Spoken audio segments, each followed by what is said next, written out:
My name is Thomas, and today I'm tinkering on this 2018 Nissan Micra. Specifically, this is the $10,000 Model S.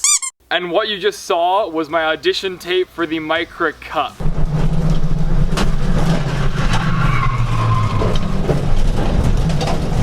Nissan, if you're watching this, please sponsor me. I would love to be in the Micra Cup. It looks so insane. If you guys don't know what the Micra Cup is, basically they take this car and they race it around a track. The only difference is they strip out the interior and put in a racing seat and a cross-member roll cage. So if you think about it, technically that makes this car a race car. A race-ready Micra only costs around $23,000 Canadian. When you compare that to other cups that are held by Mazda, for example, they have one for their Miata, that cost over $53,000 Canadian. At that price, it makes a race-ready Micra one of the cheapest race cars you can buy ever, if not the cheapest. And at the end of the race day, you're still gonna have enough money left over to buy yourself some Timbits. In my last video, I reviewed one of the biggest trucks I've ever seen in my entire life, the Nissan Titan with a 6-inch lift and monster truck tires, and I thought the only way to properly transition into another car review video is to contrast the biggest thing I could find versus the smallest and the cheapest thing I could find. Today, as you can see, it is snowing outside. We are just starting our winter, and as much as my fingertips are cold, the Micra has never been happier. This thing is just at peace in the snow, and I was so surprised by that because I've not driven a lot of little cars, but this thing has handled so well. But I'm gonna get into the opinion stuff later on. Today, I'm gonna be reviewing the facts, the features, the pros, the cons, a full drive test, as well as my thoughts. We're gonna start off with the facts. In the front of this race car, there is a 1.6 liter 16 valve double overhead cam inline 4 combustion engine, which is the exact same amount of capacity as the engine in this Kia Sportage from 2009. This is all-wheel drive. It's an SUV, and it's got the same capacity engine as the brand new Nissan Micra. This bad boy is putting out 109 horsepower, so they got it over 100. And same thing with the torque, they made it triple digits. It is sitting at 107 foot-pound of torque. All of that power is going to the front wheels of the Micra, as it is front-wheel drive. And it comes standard with a standard. There's a 5-speed manual transmission, and this part surprised me, but there are disc brakes in the front and there are drum brakes in the back. If you compare that to the most expensive mid-sized truck on the market, the Toyota Tacoma, there are still disc brakes in the front and drum brakes in the back. Now, if you don't know the difference, basically all you need to know is disc brakes are a lot better, they're more efficient, they're easier to maintain, and basically just makes the entire process of changing your brakes and actually braking a lot easier. Whereas drum brakes, they're cheaper, but they're kind of a hassle and they don't do as good of a job. So I'm very surprised and happy to see there are disc brakes on the front of this. And frankly, it's for another day, but I do think that the Toyota Tacoma should have disc brakes all around. It's so expensive for a mid-sized truck. You should just be given that as standard. The Micra comes with all-season tires, but I did have winter tires put on the Micra. They are a bit more expensive, and the reason for that is, well, because it's winter. And as you've probably already guessed, the Micra is a 5-seater, but what gets me is how spacious it is inside. So I'm a bit taller than your average Joe, and I still have about an inch or two of headroom, and if you fit me in the back, I'm still quite comfortable. Being spacious continues into the trunk of the Micra as well. There's loads of space in the back, and you can fold down the back row of seats in order to get a bit of extra room if you're driving to the airport, for example, with all your luggage. And all of that comes with a 3-year and 60,000 kilometer warranty. But it doesn't end there, because the powertrain alone has a 100,000 kilometer and 5-year warranty. I wouldn't expect anything different from a $10,000 car, but there are halogen lights in the front, the back, inside. Basically everything is halogen. There's no HIDs or LEDs on this car. Currently the price of the Micra is $10,488, and that's in Canadian, because you can't even buy these in America. And if you've seen other Micra videos and you're thinking, whoa, Thomas, you're a little crazy, it's actually $9,988. They had to bump up the price by $500 because the Canadian dollar isn't doing so good at the moment. But they didn't rip you off, because now they're giving you more standard equipment, but I'll get into that later on. Let's just take a second to compare that to one of the most minimalistic vehicles on the market, the Smart Car. The Smart Car costs $29,050, and you can get it with either a combustion engine that produces 89 horsepower or an electric motor that produces 74 horsepower. So that is a huge win for the Micra right there. Obviously, if you're paying $10,000 for a car, you're not going to get the highest of the range. This is, in fact, as you've probably guessed already, the lowest of the range, the cheapest car Nissan does. The direct competition to the Micra is the Chevrolet Spark. I know somebody that drives one of those, so I met up with them and we took a photo side by side, and they're basically the same car, just a slightly different price tag and a couple different features. In Canada, the Micra and the Chevy Spark were the only two cars that were under $10,000, and this obviously was the cheapest. But now with the dollar changing, Nissan and Chevrolet have upped the price on both of those vehicles. The Chevrolet Spark just bumped up a little less than the Nissan Micra did. So now, because you're paying $10,488 for the Micra, you're paying a little more than you would for the Chevy Spark, but they're still basically a $10,000 car, and you're still basically getting the same standard base equipment with both cars. Now keep in mind, because it's a $10,000 car, I'm not going to be reviewing it like I have a $20,000 or $30,000 car expectation on this. It's $10,000, and I'm going to be reviewing it like it is worth $10,000. Now to talk about some of the features, I want to make it very clear that when Nissan was doing this car, they didn't just blindly start ripping things out to make it cheaper. They were very strategic, and they thought out very, very well what they're gonna keep in, what they're gonna add, what they're gonna take away to make it within the budget that they had. For example, you still get all the modern things you would have on your normal car, like a touchscreen, Bluetooth. There's even a reversing camera on this, and those are all standard. This thing has no extra add-ons. On top of that, you get a USB, you get an aux cable, you get ABS, traction control, a massive glove box, as well as heated wing mirrors. But of course, on a car like this, you can't have every single accessory, so they have taken a few things out. For example, there's no key fob on this, so there's no button to click to open and lock the car, set off the alarm, or even turn on the car. It's all just very basic. They give you a single key, and you have that key to open the trunk and the main door, and then you have to lean across inside to open up all the other doors. Going back to the wing mirrors, they're heated, but they're still manual, so you have to lean across the entire car in order to change them instead of just hitting a little button. But like I said, Nissan wasn't just blindly chopping things off this car. They were smart about it. So they know that once you have the mirrors set properly one time, unless you grow 1 foot in a year, you're never gonna have to change them again. So what's the point in adding that for an extra $100 or $200? The windows are wind down windows. They're not electric windows. You can't hit a button to have them go down and go up again. You have to wind them. And same thing with the seats. There's a handle underneath you have to pull to slide the seat forwards and backwards instead of just hitting a button. And the rims don't look that nice, so they've put plastic covers on them because they kind of all look like spare tires. One of the other ways they've chopped price down is they've only given you 2 speakers. And I don't think that's a big deal, because until I found that out, I didn't think there was only 2 speakers. This car is so small that it almost feels like you're just wearing a set of headphones instead of needing, 19 speakers or 12 speakers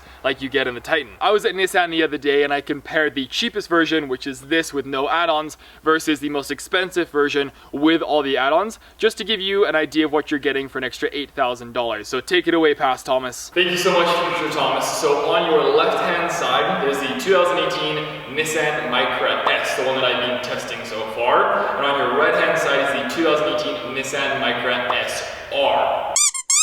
The one on your left-hand side costs $10,488. The one on your right-hand side costs $17,598. A difference of $7,110. So what are you getting for just over $7,000 more? Well, if you've noticed the rims on the Micra S, you get the very base model rims with the covers, and on the Micra SR, you get much nicer rims with no covers on them. Other differences include the fact that the S model is a 5-speed manual, and the SR edition is a 4-speed automatic.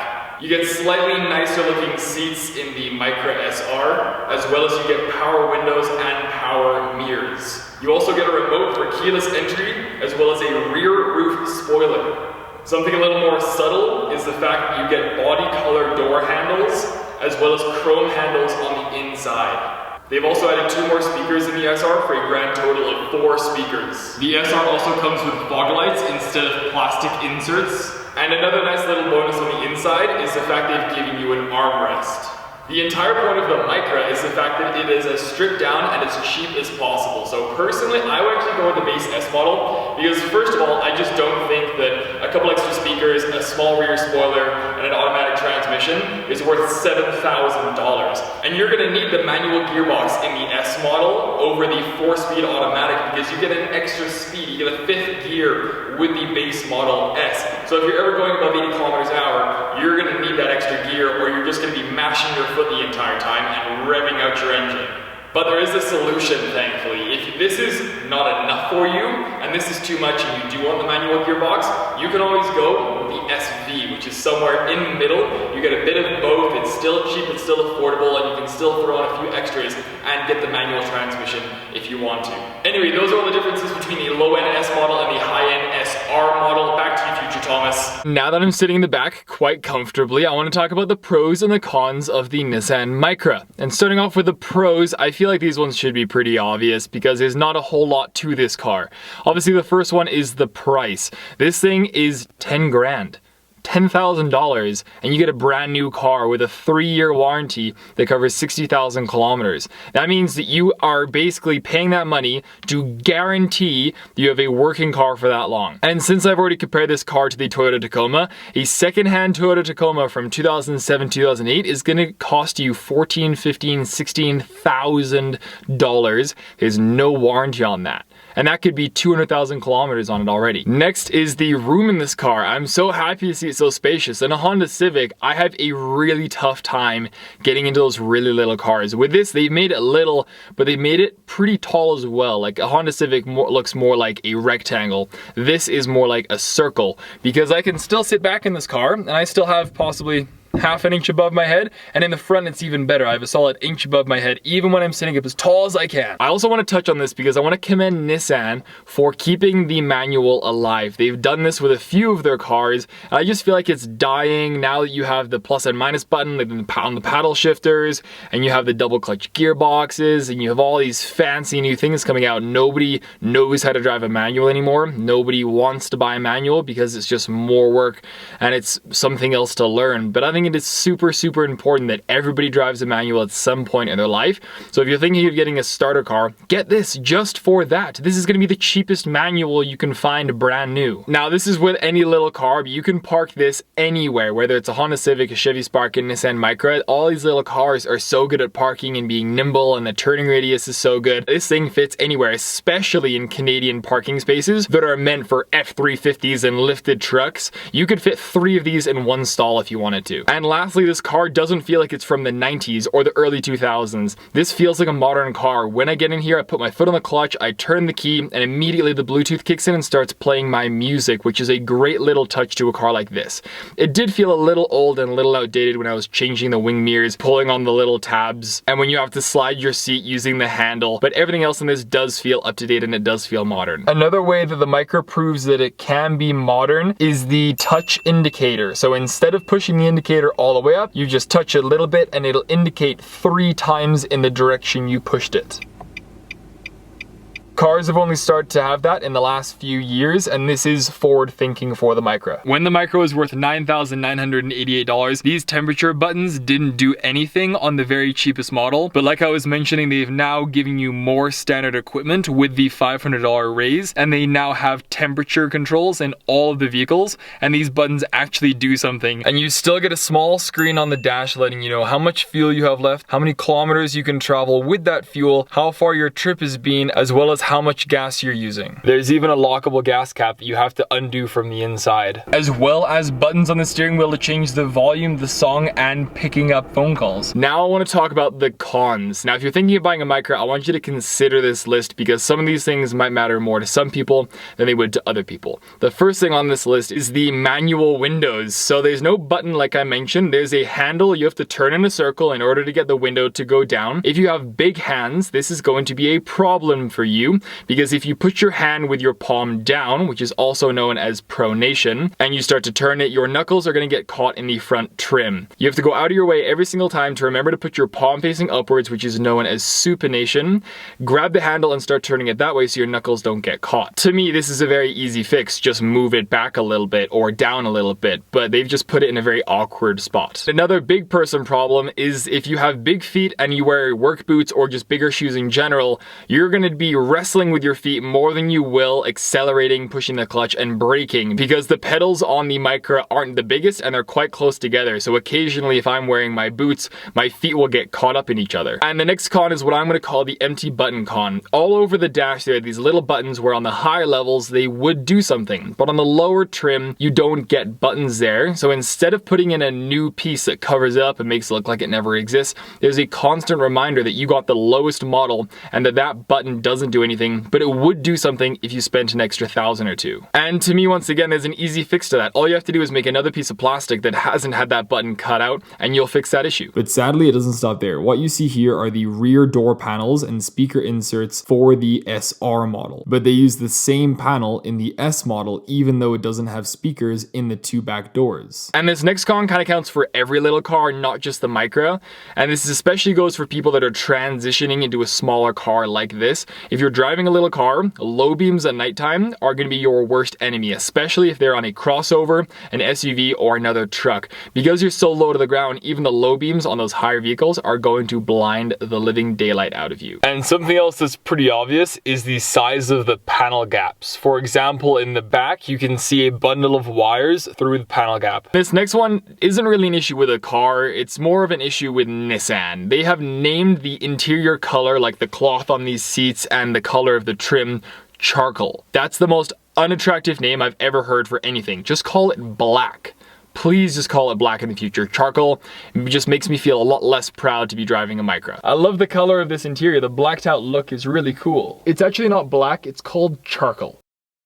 Another con is the aux cable and USB cover. I found that it was quite tricky to close. You have to do it in a very specific way, and they made it quite difficult. You can't just kind of push down on it. It has to be a certain way. So if you're closing it while you're driving, it takes your attention off the road. Lastly, if you're a stuff person and you always have lots of stuff with you, there's nowhere to put it in this car apart from the massive glove box. There's no center console. There's 3 cup holders, but I end up using those for my phone, for my keys, for my wallet, for my shades, and a few other things. And then the inserts on the inside of the door are super tiny. They're not very big. I just feel like when I have things with me, I have to leave them on the seats kind of floating around in the car instead of putting them somewhere. Those are all of the cons. Now it's time to take the Micra on the road and see how it handles. Okay, so the first thing I should address is, well, just listen. Everything that goes on, you hear all of it. Because we just had a lot of snow, that means there's a lot of gravel on the road, which means that it sounds like this when you're driving along. Putting the annoying sound aside, I feel like it drives quite well. I've not been let down. I've driven it in half a foot of snow, and it has handled quite well for being a front wheel drive little Micra. I really want to recommend that you put winter tires on this in the winter. Some people just settle with all seasons. It's not going to cut it on the Micra. Once you do, it's unstoppable. When you're going around corners, there is a bit of body roll, but it's not the end of the world, especially since I'm a truck guy and I drive trucks all the time. When you go around a corner in this, it does feel very nimble and very quick. The turning radius is amazing on this thing. And lastly, I think that it handles bumps and holes on the road quite well. When I go over something quite major where I'm tensing up because I think it's going to be a huge bump, it usually turns out to not be that bad. They've got a great suspension on this. I think that it handles quite well overall. I'm very happy with how it drives. Everything so far in this video has been very factual. It's been very numbers and, you know, it can do this and here are the specs and here are the features. This next part, the last part, is just going to be about my thoughts. The first thing I have to say when it comes to the Micra has to do with every little car that you'd assume to be underpowered or not very fun. The Micra Cup proves that this is a fun car and that it can be a race car. And if you're a Top Gear fan, then you'll know this reference. Mr. James May himself said it. A car becomes most fun when it's at its limit. For example, if you have a Ferrari isn't fun at 100 kilometers an hour. A Ferrari is fun at 200 kilometers an hour.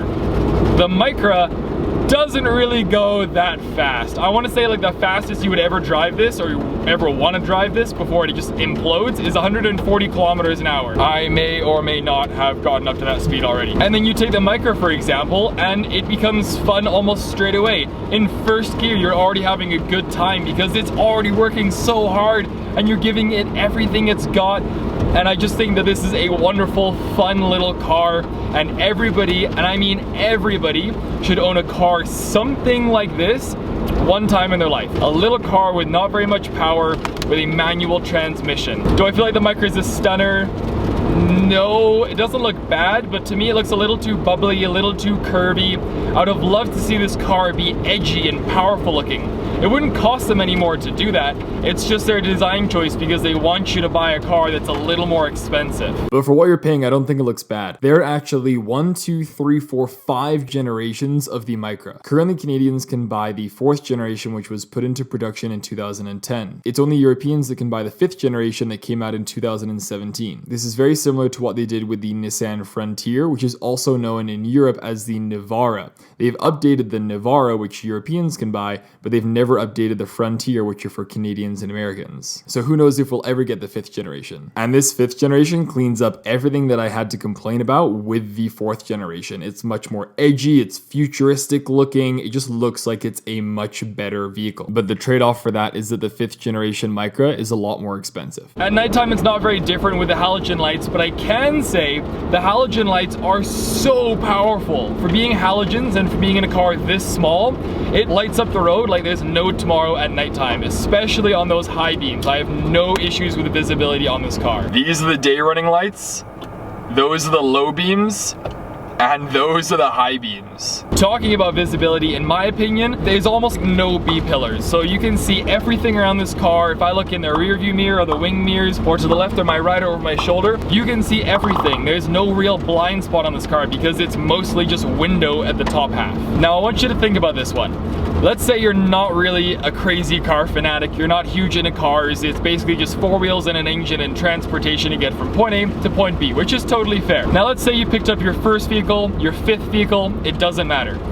Let's say that vehicle is a Mazda 3. Now I bet you before you got the Mazda 3, if you're not a crazy car fanatic, you didn't really see Mazda 3s everywhere. But now you're driving one, you notice them everywhere. And this is the same with this car. This car is so discreet, it's so subtle. I've never seen them anywhere before. But now I've driven one for a week, I see them everywhere. These things are selling like hotcakes, and Nissan literally can't make these things fast enough. I honestly think this is the most fun you can get for $10,000. Now for the big question, who should buy the Micra? And if you're that kind of person, should you buy the Micra? There's a few situations I can imagine this car being perfect. Mom or dad, let's say you want to buy this for your son or your daughter, should you? I think 100% yes. If this is going to be their first vehicle, not only are you getting a brand new vehicle, so it's guaranteed to work and has a warranty on it, 3 years and 60,000 kilometers, but also it pays off because every single time you see them driving off in this, you're gonna have a chuckle about it, and that is gonna pay off more than anything else. The second type of person this car is perfect for is a student. You have student loans, you can't work very much, but oh no, you want a car that is going to work for at least the amount of time that you're in school, and then once you're out of school and you're earning more money, you can get another car. Not only are the payments on this car super cheap, but also you get exactly that. You get a car that's guaranteed to work for the amount of time that you're in school getting your bachelor's, getting your degree, or possibly even your master's if you look after this car really well. You can still take around 4 of your best friends, and you can still put luggage in the back. You can still go out into the mountains and go on a hike. It's great downtown, you can park in any spot. Like, I don't see why you wouldn't buy this vehicle if you're a student. This is just perfect. And the third person this car is perfect for is just your average Joe. Maybe you lost your job and you need a new vehicle, or whatever's going on. You're short on money, and yet you want something you know is gonna work for a X amount period of time, so you can get another job, so you can start getting paid more, whatever it may be.